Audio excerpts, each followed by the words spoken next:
My name is Neha Shah and welcome to Transforming Life series. We all experience different kinds of emotions, and there are some emotions which are more challenging than the others. Today, I would like to talk about anger. Anger by itself is not a problem, but what we do with anger is what causes all the discomfort. There are two things that normally happen when we are angry.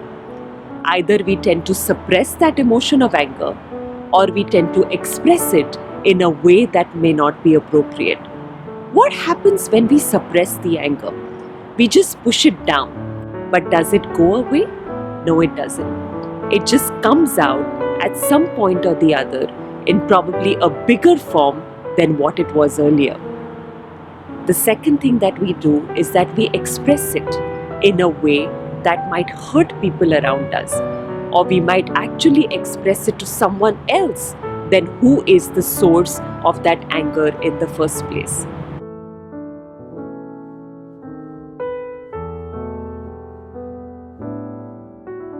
So today let's talk about some things that you could do that can help you manage the anger better.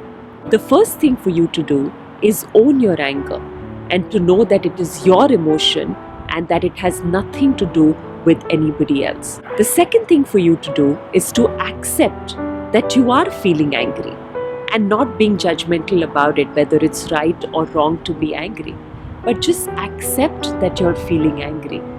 And the third thing is for you to release it in a way that is constructive and that doesn't hurt you or hurt anybody else around you. But remember, managing your anger is your responsibility and nobody else's.